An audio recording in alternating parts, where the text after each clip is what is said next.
काजी सैयद असगर अली साहब से दुआ करूँगा कि वो उनके मोहम्मद सलीम की दुआई मग़फ़िरत के लिए नहमदहु नसल्ली अला रसूलिल करीम अम्मा बाद फ़ाऊज़ु बिल्लाहि मिनश शैतानिर रजीम बिस्मिल्लाहिर रहमानिर रहीम अल्लज़ीना इज़ा असाबतहुम मुसीबा क़ालू इन्ना लिल्लाहि व इन्ना इलैहि राजिऊन सदक़ल्लाहुल अज़ीम रब्बि इश्रह ली सदरी व यस्सिर ली अमरी वहलुल उक़दतम मिन लिसानी यफ़क़हू क़ौली अल्लाहुम्मा रब्बना अल्हिमना रुश्दना व अइज़ना मिन शुरूरि अनफुसिना अल्लाहुम्मा अरिनल हक़्क़ हक़्क़न वरज़ुक़ना इत्तिबाअ व अरिनल बातिला बातिलन वरज़ुक़ना इज्तिनाबा अल्लाहुम्मा अग़फ़िर लिहय्यिना व मय्यितना व शाहिदिना व गायबिना व सग़ीरिना व कबीरिना व ज़करना व उन्साना अल्लाहुम्मा मन अहयतहु मिन्ना फ़अहयिहि अलल इस्लाम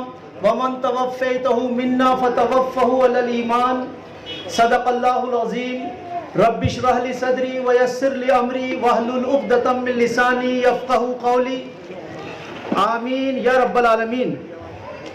अज़ीज़ साथियों, अस्सलामु अलैकुम व रहमतुल्लाहि व बरकातुहू। आप सब पर सलामती हो, ईश्वर की रहमत हो और ईश्वर की तरफ से बरकत हो। आज जो मजलिस मुनक़्क़िद की गई है मरहूम जनाब मोहम्मद सलीम साहब के लिए, इससे पहले कि कुछ गुफ्तगू में मौत के मुताल्लिक़ और मरने के बाद क्या होगा उसके मुताल्लिक़ मुख्तसर आपके सामने रखूं, मैं चाहता हूं कि जो दुआ मैंने मांगी है उस दुआ को आप सब हजरात पूरे शऊर से, पूरी तवज्जो से अपने दिलों में मांग लें। दुआ ये मांगी गई है कि अल्लाहुम्मा रब्बना अल्हिमना रुश्दना, ए अल्लाह, ए हमारे रब, हमें हर उस बात का इल्हाम कर दे जो तेरे नज़दीक रुश्द और हिदायत का ज़रिया हो। वाइज़ना मिन शुरूरि अनफुसिना, और ए अल्लाह हमें अपने नफ्स की शरारतों से महफूज रख। अल्लाहुम्मा अरिनल हक़्क़ हक़्क़न वरज़ुक़ना इत्तिबाअ, ए अल्लाह हमें हक़ को हक़ ही दिखा और उसकी इत्तिबा करने की, उसको मानने की, उस पर चलने की तौफ़ीक़ अता फरमा। क्योंकि हक़ को सुन लेना या समझ लेना काफ़ी नहीं है, उल्टा नुकसानदेह है अगर उसकी इत्तिबा ना की जाए, उस पर चला ना जाए। इसके साथ साथ मैंने एक दुआ की है जो हम मैयत की जनाजे की नमाज जब पढ़ते हैं उसमें पढ़ी जाती है, अल्लाहुम्मा अग़फ़िर लिहय्यिना व मय्यितना, ए अल्लाह तू हम में से हर एक को बख्श दे, जो जिंदा हैं उनको भी, उनके लिए भी क्षमा का मामला कर दे, और जो यहाँ से रुखसत हो चुके हैं उनके लिए भी क्षमा का मामला कर दे, और जो लोग यहाँ मौजूद हैं उनके लिए भी क्षमा हो जाए, और जो लोग यहाँ मौजूद नहीं हैं उनके लिए भी क्षमा हो जाए। और तू क्षमा कर दे हम में से मर्दों के लिए भी, और तू क्षमा कर दे हम में से ख़वातीन के लिए भी, और हम जब तक जिए फरमा बरदार होकर जिए, और जब हम मृत्यु को प्राप्त हों तो हम सच्चे पक्के ईमान वाले हों। ये बात कहकर मैंने बात शुरू की है। इससे पहले कुरान हकीम की एक आयत मैंने आपके सामने पढ़ी है जिसमें अल्लाह ताला इरशाद फरमाता है, अल्लज़ीना इज़ा असाबतहुम मुसीबा, के ईमान वालों पर, आस्था रखने वालों पर जब भी कोई मुसीबत आती है तो वो कहते हैं इन्ना लिल्लाहि व इन्ना इलैहि राजिऊन, कि हम तेरी ही तरफ से आए हैं और तेरी ही तरफ हमें जाना है। देखिए, मोटे मोटे तौर पर इंसान का जो ये शरीर है ये दो चीज़ों से बना है, एक मिट्टी जिसे पंच तत्व भी कहते हैं, और दूसरा आत्मा रूह से। और हमारा जो जीवन है आम तौर पर हमारी सारी तवज्जो इस मिट्टी के शरीर के लिए होती है। अच्छे से अच्छा हम खाना खाते हैं, अच्छे से अच्छा हम कपड़े पहनते हैं, जिस्म को ज़रा सी भी तकलीफ पहुँचे, शरीर को ज़रा सी भी तकलीफ पहुँचे, हम फ़ौरन अस्पताल जाते हैं, अच्छे साबुन इस्तेमाल करते हैं। अंदर जो हमारी आत्मा है वो कमज़ोर पड़ गई है, लाग़िर हो जाती है, उस आत्मा को हम भोजन नहीं देते हैं। आम तौर पर आत्मा हमारी कमज़ोर पड़ जाती है, शरीर हमारा स्वस्थ नज़र आता है। तो आत्मा की संतुष्टि के लिए ईश्वर ने अपने दिव्य वचन कलाम पाक अंतिम ईशवाणी कुरान हकीम को भेजा और उसके पाठ से, उसके पठन से, उसके सुनने समझने से आत्मा को तृप्ति मिलती है और उसकी बका रहती है और ईमान ताज़ा रहता है। और वाकया यह है कि जब इंसान मृत्यु को पहुंचता है, उसका वक्त आ जाता है, तो इस शरीर को हम इसी मिट्टी के हवाले कर देते हैं जो पंच तत्व से बना है। इसी के हवाले इसको कर दिया जाता है कि मिनहा खलकनाकुम व फीहा नुईदुकुम व मिनहा नुखरिजुकुम तारतन उखरा, कि हमने तुम्हें इसी मिट्टी से बनाया है और इसी मिट्टी के हवाले हम तुम्हें कर रहे हैं और इसी मिट्टी से हम तुम्हें अंतिम दिन खड़ा कर देंगे। तो जो जिस्म है वो इस दुनिया की मिट्टी से बना है, तो इसी दुनिया की मिट्टी के हवाले कर दिया जाता है। और ये आत्मा जो है वो ईश्वर का आदेश है, आसमान से आई है, तो ये आत्मा उसी तरफ चली जाती है। तो हम कहते हैं इन्ना लिल्लाही व इन्ना इलैहि राजिऊन, कि हम तेरी ही तरफ से आए हैं और तेरी ही तरफ जाना है। मृत्यु के फलसफे के बारे में दिव्य वचन कुरान में ये फरमाया, अल्लज़ी खलक़ल मौता वल हयाता लियब्लुवकुम अय्युकुम अहसनु अमला, कि हमने ये मौत और जिंदगी का चक्कर इसलिए चलाया है ताकि हम परीक्षा करें कि तुम में अच्छे कर्म करने वाला कौन है। कि इंसान की जो जिंदगी है, ये जो हमें नजर आ रही है 60, 70, 80, 100 साल की, ये एक परीक्षा के लिए जिंदगी है। इसके बाद जो जिंदगी मिलने वाली है, जो परलोक की जिंदगी है, आखिरत की जिंदगी है, वो इससे कहीं विशाल, इससे कहीं बड़ी है। मोहम्मद साहब अपने दिव्य वचन में कहते हैं कि तुम में कोई व्यक्ति समुद्र के अंदर एक उंगली डाले और उंगली डालकर बाहर निकाले तो वो देखे कि कितना पानी उसकी उंगली पर लगा है, वो कहेगा कि एक बूंद। तो ये दुनिया की जिंदगी इस एक बूंद की तरह है, और जो बाद में मिलने वाली जो जिंदगी है वो जो इनफाइनाइट समुद्र है, बहुत बड़ा जो विशाल समुद्र है, उससे भी कहीं ज्यादा है, बल्कि वो खत्म होने वाली नहीं है। इंसान को जो परीक्षा के लिए जो समय दिया गया है, किसी को 60 साल, 70 साल, 80 साल, तो ईश्वर कहता है कि हम इसलिए आपको ये समय दे रहे हैं ताकि हम जांचें कि तुम में पुण्य कर्म करने वाला कौन है। कोई स्टूडेंट जब वो परीक्षा दे रहा होता है, वो 1 घंटे या 2 घंटे के लिए होता है, तो वहां पर उसके लिए पूरा वक्त होता है कि वो जैसे चाहे उस 2 घंटे को इस्तेमाल कर ले। फिर एक आवाज आती है स्टॉप राइटिंग, और वो राइटिंग रोक दी जाती है और कॉपी उससे ले ली जाती है। इसी तरह हम में से जब किसी इंसान का वक्त करीब आ जाता है तो आवाज यही आती है कि स्टॉप राइटिंग, अब आप ठहर जाइए, आपका वक्त पूरा हो गया और अब तो आपकी जो फाइल है वो ईश्वर के सामने पेश होनी है। ये जो चित्रगुप्त है, ये गुप्त चित्र लेने वाले, जिसे हम किरामन कातिबीन कहते हैं, वेदों के अंदर इनको चित्रगुप्त के नाम से पुकारा गया है। वेद अखिलो धर्म मूलम, धर्म की जो बुनियाद है वो वेद पर है। और वेद के अंदर भी यही बात बताई गई, जब हम हमारे यहाँ हिंदू धर्म के अंदर जब मृत्यु को प्राप्त होता है बंदा, तो उसके शव के सामने किसी ब्राह्मण को बुलाकर गरुड़ पुराण का पाठ किया जाता है। तो वो भी शव को संबोधित करके ये कहता है कि ए मरने वाले, तूने जो दुनिया में कर्म किए थे वही कर्म तुझे भोगने हैं। आगे वाली है वो उन्हीं कर्मों के आधार पर मिलने वाली है। जो तुझे खड़ा किया जाएगा वो उन्हीं, यानी कि लोक परलोक की बातें, स्वर्ग नरक की बातें, वो सब वहां पर भी मौजूद है। अर्ज करना यह है कि ये स्टॉप राइटिंग, उसके बाद फाइल पेश कर दी जाती है। अब वो फाइल में कुछ भी लिख नहीं सकता, और वो फाइल जो 80 साल में, 60 साल में उसने जो कुछ अपने कर्म से लिखा है वही कुछ उसे भोगना होता है, वही सामने आता है। लेकिन एक खुशखबरी और इसके अंदर मौजूद है कि अभी उस फाइल में हम एंट्री करा सकते हैं। मोहम्मद साहब ने कहा कि मरने वाले की फाइल बंद हो जाती है, मगर 3 कर्म ऐसे हैं कि जिसकी वजह से उसकी फाइल में एंट्री होती रहती है।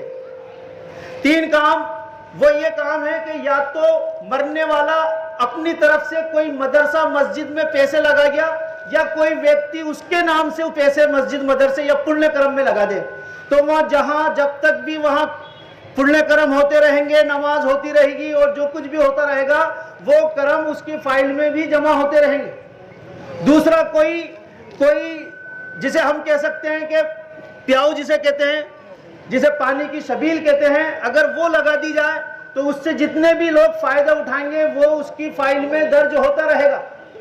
और तीसरा वो इल्म नाफे, वो इल्म जिससे फायदा पहुंचता है, वो इल्म उसने जारी कर दिया था, यानी कि वो इल्म उसने अपनी औलाद में दाखिल किया था। अब औलाद जिस तरह पुण्य कर्म करेगी वो उसके खाते में भी दर्ज होता रहेगा। अगर औलाद गलत निकल गई है तो वो उसको नुकसान पहुंचाती रहेगी। यहाँ पर मरने वाले की औलाद के लिए भी यह एक बात है कि वो नेक कर्म करें, अच्छे कार्य करें, ताकि उनके लिए आखिरत के लिए जन्नतुल फिरदौस में आला मुकाम मिल सके। एक बात और कहना चाहूंगा, वो ये कि ये सारी बातें तब है कि जब हमारे हाथों से बंदे रुखसत हो गए, लेकिन अभी हमारे पास टाइम है। जो लोग मौजूद हैं उनके पास टाइम है, लेकिन ये हम नहीं जानते कि कितना टाइम है। लिहाजा एक एक कदम की रखवाली की जाए। या अय्युहल्लज़ीना आमनु तक़ुल्लाहा हक़्क़ तुक़ातिही वला तमूतुन्ना इल्ला व अंतुम मुस्लिमून। ए ईमान वालो, ए आस्था रखने वालो, अल्लाह का तक़वा इख्तियार करो, अल्लाह की फरमा बरदारी वाली जिंदगी इख्तियार करो, अल्लाह का, ईश्वर का कहना मानो। और देखो, तुम्हें मौत आए तो तुम फर्मा बरदारी की हालत में होना चाहिए। यानी कि अगर कोई शख्स रात को किसी ने पिला दी थी और सुबह लाश नाले में से बरामद हो रही है, या चोरी कर रहा था बिजली और तारों के ऊपर लटका हुआ पाया जा रहा है, या जिना कर रहा था, रेप कर रहा था, उस वक्त उसकी आत्मा निकाल ली गई, तो ये सारे कुकर्म हैं। ऐसा व्यक्ति दुनिया में और आखिरत में उसके लिए नुकसान है, जिसकी वो औलाद है उसके लिए भी नुकसान है। तो हम में से प्रत्येक व्यक्ति अपने एक एक कदम की रक्षा करे कि वो ये जो कदम उठाकर रखने जा रहा है ये कर्म का है या कुकर्म का है। लिहाजा कहा गया कि अपना तकवा इख्तियार करे। देखिए, एक मिसाल से मैं आप बताऊं, इस मोहल्ले में मुझे पता चला है कि लोग काफी विदेश में रहते हैं, सऊदी अरब रहते हैं। अब कोई शख्स हम में से सऊदी अरब गया कमाने के लिए और वो वहां जाकर कम खाना खाता है, 8-10 लोगों के साथ अपना रूम शेयर करता है और कम कम खर्च करता है और पैसे यहाँ भेजता है कि यहाँ मकान ले लीजिए, यहाँ दुकान ले लीजिए, यहाँ कारोबार चमका दीजिए। और ऐसा शख्स जब वापस आता है तो उसको लेने के लिए लोग जाते हैं, उसको मालाओं से स्वागत किया जाता है, क्या क्या खूब आप वहां रहे और आपने यहाँ पर अपने लिए अच्छा काम कर दिया। और कोई शख्स ऐसा है जो वहां के जाकर अपने मजों में गुम हो गया है और वहां पर अपने इंजॉयमेंट कर रहा है और माल कमाने के बदले माल उड़ा रहा है। तो ऐसा शख्स जब आता है तो आप उसको लेने नहीं जाते हैं। ठीक ऐसे ही कोई पवित्र आत्मा दुनिया में अच्छे कार्य करके ईश्वर क्या जाती है तो फरिश्ते कहते हैं सलामुन अलैक, आइए हम तो तुम्हारा इंतजार कर रहे थे। और कब्र उसके लिए खोल दी जाती है और उसके लिए जन्नत की खिड़की उसके लिए खोल दी जाती है और वो जन्नत के मजे ले रहा होता है। इन्नल लज़ीना क़ालू रब्बुनल्लाहु सुम्मा इस्तक़ामू ततनज़्ज़लु अलैहिमुल मलाइकतु अल्ला तख़ाफ़ू वला तहज़नू व अबशिरू बिल जन्नति अल्लती कुंतुम तुअदून। जिन्होंने कहा कि हमारा ईश्वर एक है और उस ईश्वर की मानकर जिंदगी गुजारी और इस जिंदगी को परीक्षा मानकर परीक्षा की तरह जिंदगी गुजारी, तो जब वो मृत्यु को प्राप्त होता है तो फरिश्ते कहते हैं आइए हम तुम्हारा इंतजार कर रहे थे और तुम्हारे लिए वो सब कुछ यहाँ मौजूद है जो तुम चाहो, और वो भी जिसकी तुम रिक्वायरमेंट, जिसकी तुम ऑर्डर करोगे। यहाँ तो कितना इंसान ऑर्डर कर लेगा कि हर चीज, एक एक चीज से आदमी उगता जाता है। अगर कोई शख्स स्विट्जरलैंड में भी रह रहा है तो वो वहां रहकर बोर हो जाता है। जन्नत की और स्वर्ग की जो चीजें हैं एक एक पल में उसकी खूबसूरती बढ़ती रहती है। एक पल में नजर उठाकर ऊपर देखिए खूबसूरती बढ़ती है। वहां सोने के दरख्त और चांदी के पत्ते और उन पत्तों में से फूल निकल रहा है, उन पत्तों में से फल निकल रहे हैं। लोग कहेंगे सोने के दरख्त में चांदी के पत्ते और उसमें से फल कैसे निकल सकते हैं? कोई अजीब नहीं ईश्वर के लिए। यहाँ भी तो लकड़ी में से निकल रहे हैं, यहाँ भी तो दरख्त में से निकल रहे हैं, वो तो लकड़ी है। यहाँ से कैसे कैसे खूबसूरत फल ईश्वर ने रख दिए। मैं ये कहा करता हूँ कि ये जो जिंदगी है ये परीक्षा की जिंदगी है। लोगों, अपने अपने हाल पर और अपने अपने कर्म पर नजर डाल लो। अभी वक्त है, अपने आप पीछे मुड़कर देख लो, फिर वक्त खत्म हो जाएगा। जब स्टॉप राइटिंग की आवाज आ गई तो वक्त रोक दिया जाएगा और उसके बाद फिर तो चलना होता है। चलने के बाद आखिरत की जिंदगी के बहुत सारे मराहिल हैं। सबसे पहला मरहला कब्र का मरहला है। कब्र का मरहला अगर दुनिया में ईश्वर को मानकर और ईश्वर की मानकर जीवन गुजारी होगी तो फिर वो कब्र उसके लिए खोल दी जाएगी। और उसके बाद हिसाब किताब का मामला है। चित्रगुप्त ने जो आपके गुप्त चित्र लिए हैं, लाख आपने आसमानों में उड़कर कुकर्म किए हो, लाख बिल्डिंगों में घुसकर किए हो, तहखाने में घुसकर किए हो, पर्दे गिराकर किए हो, इन्नल्लाह समीउन बसीर, अल्लाह ताला सुनता है और सब कुछ देखता है। बल्कि कहता है वमल्लाहु बिगाफिलिन अम्मा तामलून, जो कुछ तुम कर रहे हो अल्लाह उससे गाफिल नहीं है। लोगों, आज हम जिस मजलिस में बैठे हुए हैं, जनाब सलीमुद्दीन मरहूम साहब की मजलिस, उनके लिए दुआ कीजिए कि अल्लाह तबारक ताला उन पर गरीक रहमत करे, उनकी कब्र को नूर से मुनव्वर फरमा दे, उनके लवाहिक इनको सब्र जमील अता फरमाए और उनको जन्नतुल फिरदौस में आला से आला मुकाम अता फरमाए। व आखिर दावाना अनिल हम्दुलिल्लाहि रब्बिल आलमीन। अस्सलामु अलैकुम व रहमतुल्लाहि व बरकातुहू। बहुत बहुत शुक्रिया वाली साहब, आपने बड़ी तफसील से इस्लाम का नज़रिया बताया कि इंसान की ज़िंदगी में कब क्या होता है ये कुछ पता नहीं। ऐसा ही कुछ हुआ मोहम्मद सलीम के साथ। जब उन्हें कैंसर की शिकायत का पहला बार पता चला तो मुख्यमंत्री साहब ने मुंबई में टाटा हॉस्पिटल में बातचीत की और वहाँ डॉक्टर को दिखाया। तब उन्होंने ये कहा कि सब बिल्कुल ठीक है, आप जयपुर में इलाज करा लीजिए। और जयपुर में अच्छे डॉक्टर हैं। जयपुर में जब हम आए तो फिर मुख्यमंत्री साहब ने डॉक्टर राज गोविंद शर्मा से बात की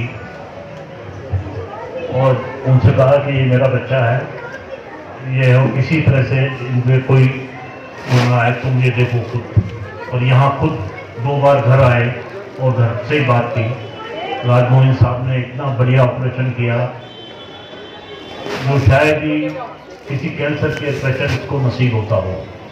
डॉक्टर राज गोविंद के बारे में सब जानते हैं, वो डॉक्टर जयश्री शर्मा मशहूर सर्जन थे, उनके साथ जाते हैं और इतने सादा, इतने कॉम्पिटेंट डॉक्टर हैं कि हम जब मुंबई में गए तो वहाँ भी ये बताया गया कि डॉक्टर राज गोविंद से होशियार आदमी राजस्थान में कोई नहीं है, आप उन पर विश्वास कर सकते हैं।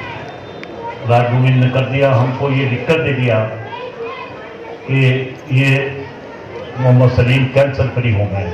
अब चूंकि दोबारा ना हो इसलिए इनका कीमियो और रेडियोथेरेपी करा लीजिए। वो हुआ।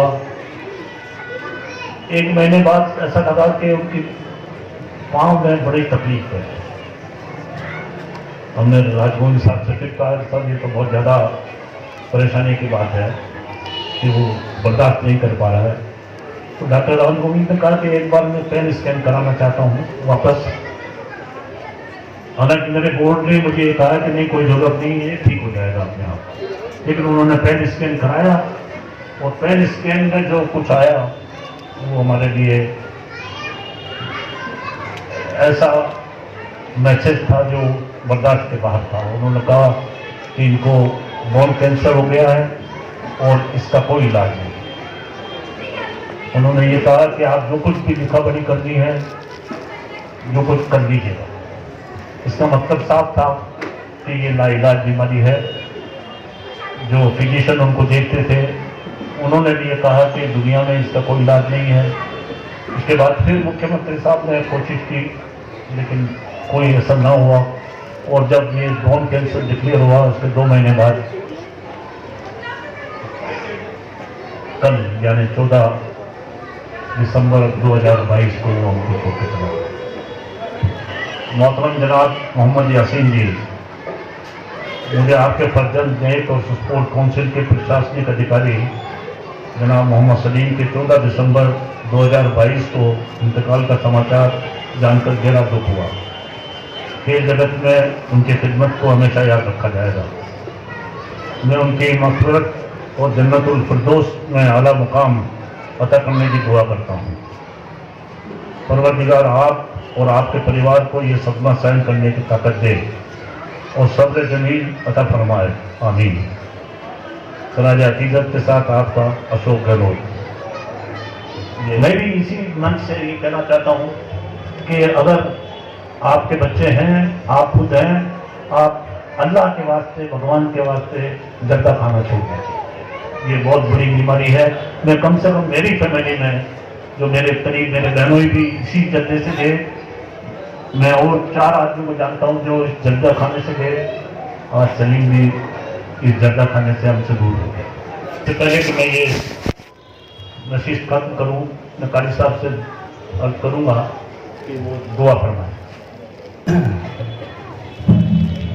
इससे पहले कि मरहूम मोहम्मद सलीम साहब के लिए दुआए मग़फ़िरत की जाए, आप सब हज़रात एक क्षण के लिए अपने अपने ईश्वर को स्मरण कर लें आंखें बंद करके, और 2 चीज़ों का ख़ास ध्यान रख लें। एक तो ये कि हम सब एक माता पिता की संतान हैं, हम सब एक कुटुंब है जो यहाँ बैठे हुए हैं, और हम सब एक ईश्वर के मानने वाले हैं और उसी ने हमें पैदा किया है। कुरान ने इशारा दिया, या अय्युहन नासो इन्ना खलकनाकुम मिन ज़करिन व उन्सा, ए इंसानों हमने तुम्हें एक मर्द और एक औरत से पैदा किया है।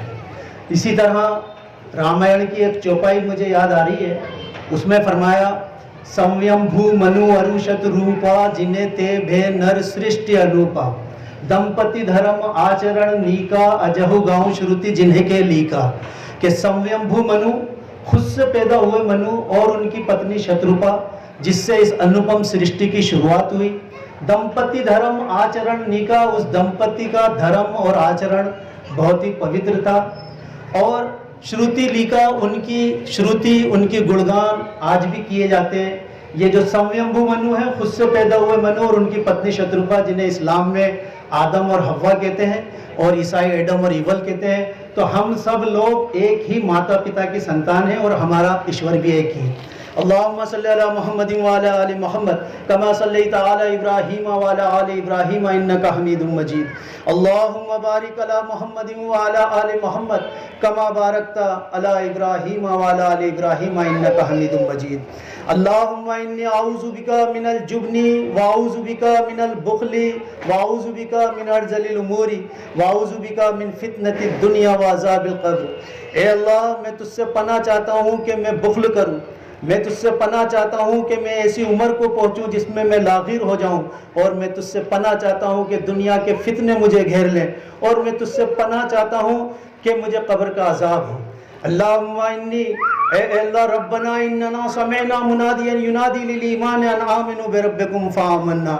ए रब हमारे, एक पुकारने वाले ने पुकार लगाई कि तुम ईमान लाओ, तो हम सब ईमान लाए। रब्बना फ़ग़फ़िर लना ज़ुनूबना वकफ़िर अन्ना सय्यआतिना व तवफ़्फ़ना मअल अबरार। ए रब हमारे, तो फिर तो हमारे से बख्श दे उन गुनाहों को जो हमने चोरी छुपे किए हैं, ऐलानिया किए हैं, जानबूझकर किए हैं, तो उनसे हमें दरगुजर फरमा दे। और ए अल्लाह, हमारी बुराइयों को अच्छाइयों से बदल दे, हमें आगे नेक काम करने की तौफ़ीक़ अता फरमा, और हमारी मृत्यु हो तो अबरार और नेक लोगों के साथ हो। ए अल्लाह रब्बना ज़लमना अनफुसना व इल्लम तग़फ़िर लना व तरहमना लकुनन्ना मिनल ख़ासिरीन। ए रब हमारे, हम तो अपनी जानों पे जुल्म करते हैं, और तू बड़ा कारसाज है और तू बड़ा रहम करने वाला है, तो हम पर रहम फरमा। या बारी ताला, या बारी ताला, जनाब यासीन साहब के साहबजादे मरहूम जनाब मोहम्मद सलीम साहब को तूने अपने पास बुला लिया है। बारी ताला उनके लिए बेहतरीन अजर का मामला अता फरमा दे। या इलाहुल आलमीन, उनको जन्नतुल फिरदौस में आला मुकाम अता फरमा। या इलाहुल आलमीन, उनके सय्यात को हसनात से तब्दील फरमा। या इलाहुल आलमीन, उनके लिए उनकी औलाद को सदका जारिया बना। या इलाहुल आलमीन, जो खुद वो पीछे छोड़ गए उनको नेक और खैर के रास्ते में लगा दे। ए अल्लाह, उनकी औलाद को खैर के रास्ते में लगा दे। ए अल्लाह, उनकी ज़ौजा को खैर के रास्ते में लगा दे। ए इलाहुल आलमीन, उनके घर वालों को सब्र जमील अता फरमा। या इलाहुल आलमीन, उनको घर वालों को, उनके ख़ानदान को, उनके लवाइक़ीन को सब्र जमील अता फरमा। या इलाहुल आलमीन, हमें तो दुआ मांगना भी नहीं आता है। बारी ताला, तू रहम करने वाला है, तू करम करने वाला है, तू रहम कर देता है। या रब्बुल आलमीन, मरहूम पर रहम फरमा, मरहूम पर रहम फरमा, मरहूम पर रहम फरमा। या इलाहुल आलमीन, ये नशिश जिस नेक मकसद के साथ रखी गई है, और जितना भी कुरान इस मजलिस से पहले और इस मजलिस के वक्त पढ़ा जा रहा है या बाद में पढ़ा जाएगा, तो उसको अपने यहाँ शर्फ कबूलियत अता फरमा दे। ए अल्लाह, उसके एक एक हरफ के बदले मरहूम को सवाब अता फरमा दे। या इलाहुल आलमीन, हमें नेक काम करने की तौफीक अता फरमा दे, हमें अच्छे कर्म करने की तौफीक अता फरमा दे। बिहम्दिही सुब्हानकल्लाहुम्मा बिहम्दिका अशहदु अन ला इलाहा इल्ला अंता अस्तगफिरुका व अतूबु इलैक। सुब्हान रब्बिका रब्बिल इज्जति अम्मा यसिफून व सलामुन अलल मुरसलीन वल्हम्दुलिल्लाहि रब्बिल आलमीन बिरहमतिका या अरहमर राहिमीन। ला इलाहा इल्लल्लाह मुहम्मद रसूलुल्लाह। अजीज साथियों, अस्सलामु अलैकुम वरहमतुल्लाहि वबरकातुहू। मैं आपका भाई सैयद असगर अली टोंकी। आप मुझे यूट्यूब चैनल पे सर्च कर सकते हैं सैयद असगर अली के नाम।